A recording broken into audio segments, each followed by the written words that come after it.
Hey, noble ones, welcome to Metatron's Academy. So, if there is one thing I absolutely adore is to watch old recordings of people from 1 or 2 centuries ago. And in fact, if it were up to me, I would love to be able to go as far back as it is humanly possible. Could you imagine if we could have access to a recording of someone from the actual Middle Ages or like the Bronze Age? I would love it. Not possible. However, what is possible is this. So I found this video, and this is from a different channel than the usual channel that we tend to react to when it comes to these collections of old school videos, and it's this one. So the channel is called 19th Century Videos Back to Life. Do check them out, subscribe, and all the rest. 1810, earliest born person ever captured on film, Pope Leo the 13th. And the videos from 1896, I believe. It's only 1 minute, so I'm just going to let it play. But first, and then we'll maybe provide some commentary and whatnot. But first, let me see what we can learn from the description. Napoleon contemporary Pope Leo the 13th was born in 1810 and is the earliest born person ever film documented. And then we've got the music. Wow. Now, obviously, there's not going to be any audio because of how old of a recording this is. So they did provide some music, but I don't know if it's going to get copy claimed and whatnot. So I'm going to remove their music and add my own music that I think is fitting. And then I'll provide commentary. Body language, I guess. Let's go.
All right, so now that we have watched that, let's see. Before I provide, I do actually, believe it or not, I do have some commentary when it comes, even though we couldn't hear the words, I do have some commentary when it comes to the body language. And, guys, did you see this?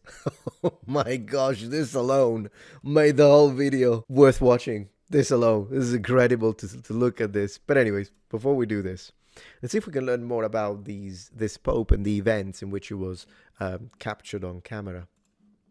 All right, let's see. Historic. Leo the 13th blesses camera in first film ever taken of a pope. First film ever, yeah, of course. Below is one of the most extraordinary videos you'll see. In the early 1890s, William Kennedy Dixon created one of the world's first motion picture cameras in Thomas Edison's laboratory in Menlo Park, New Jersey. Keen to show off the magical new technology, he traveled the world taking videos. In 1896, just a few years after he had invented the device, he made history by taking a short film of Pope Leo XIII at the Vatican. All right, so now we've been provided with a specific date in 1896, as it was saying on the top of the title. Can you believe that, though? This is actual footage from 1896, and you thought the 1996 was ages ago, didn't you? I know exactly what you're thinking. Yeah, so there is that.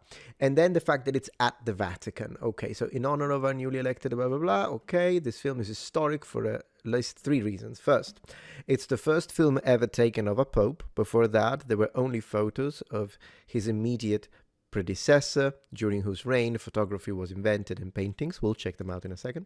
Secondly, born in 1810, Leo XIII was 86 years old at the time, making him one of the earliest born individuals ever captured on film. Yeah, I mean, of course. Would there be people? So what's insane about this is not only the date proper. So of course he was born in 1810, but what this means is that by the time this pope was like 15, so in 1825, he would have been interacting both with his own parents, with older people. So basically, he was hanging around with people who were born in 17 something, like 1760, 1750. Can you imagine that? Can you imagine that? I mean, as far as I'm concerned, when it comes to old people, I had an old aunt, and she died at like 100. And so yeah, we were always talking about that because she was born in 1899.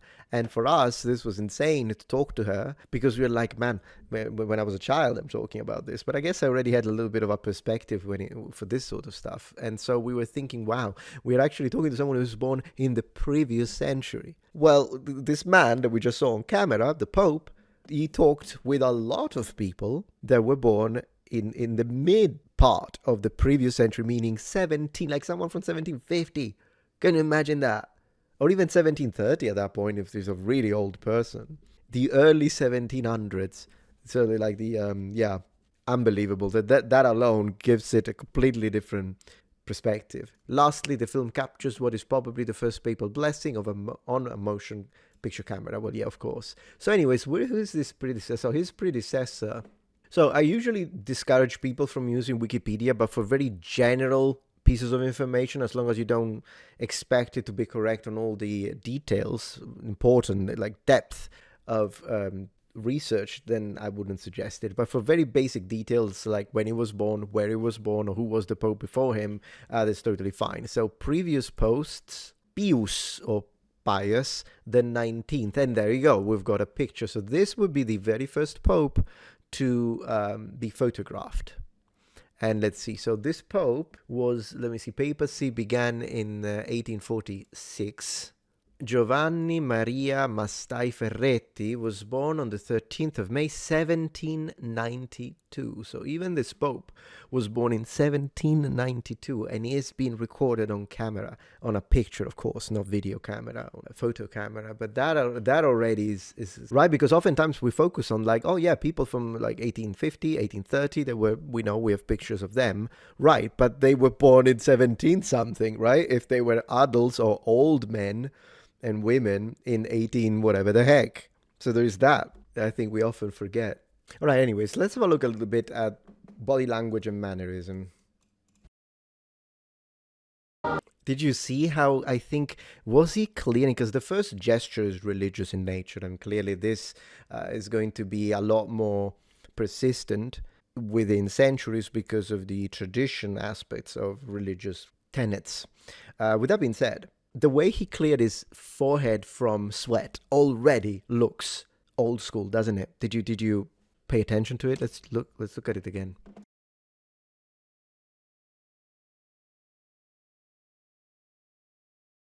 I think that's what he's doing.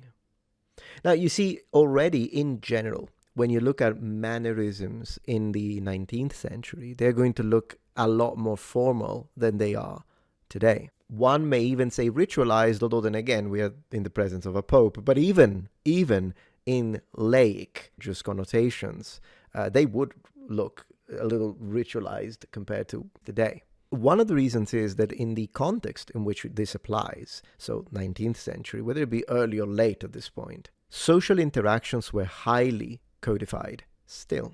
In other words, people followed elaborate etiquette, rules, introductions. Up to a certain extent, this can still be seen when sometimes, like for instance, in America, right? When you meet someone for the first time, you tend to say, nice to meet you, pleased to meet you. But when it comes to Britain, I remember when I was in England, I don't know if they still do it today, but definitely when I was in England 30 years ago, I remember the people, quite a few people, whenever you meet them for the first time, rather than say nice to meet you, they would say, how do you do? How do you do? And did you notice I said it twice? Why did I say it twice? Because I noticed that at the time I was sharing my flat with an American friend of mine. And I was familiar with the etiquette when it comes to that, but he wasn't. So whenever we would meet someone that would use that expression and they would say, how do you do? My friend would say, very well, thank you, but that's not the way you respond.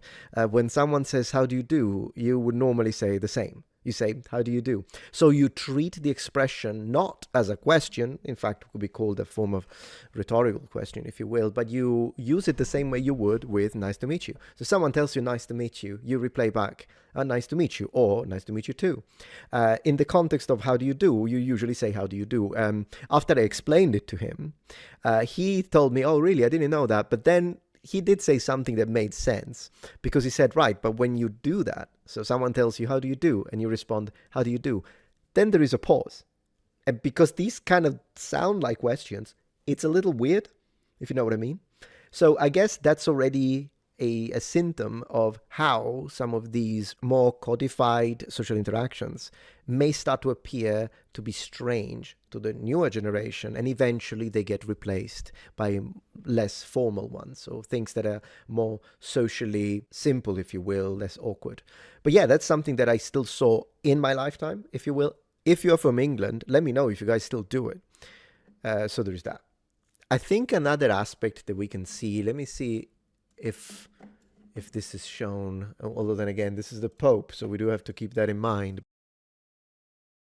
I love this. I love this. This looks amazing. And if you really think about it, the very first models of cars kind of looked like this without horse. A horse carriage, what is this called? It looks like this without a horse, because it really is a transition from horse carriages into the early cars that then become the modern cars. I mean, look at this. They look like horse carriages without the horses. Everything is transitional, isn't it? Absolutely.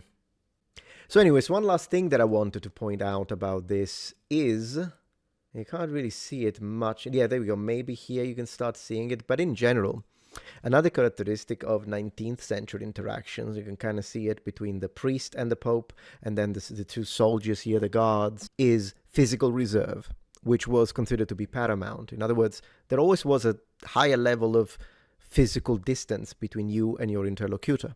And also people tried to avoid casual touching. Now, once again, we're not saying that this applies to every single person. There is also a little bit of class aspects that have to do with this, and wealth patterns, I suppose. And of course, this will vary country by country, culture by culture, clearly. But in general, these are overall factors, at least when it comes to the West. And we can kind of see them here. Because it was only 1 minute long, but I hope that you enjoyed the video nonetheless. And if you would like me to tell you more about it, or do more, make more of these analyses, perhaps going more into the details of it, let me know, and I will definitely do it. Thank you very much for watching. If you're enjoying this video so far, please take a moment to check out my Patreon page. With as little as a $5 support, you can help us ensure that we can continue to produce high quality and high researched content. And at the same time, you get access to polls, extra videos, unlisted streams, and much more. Thank you so much.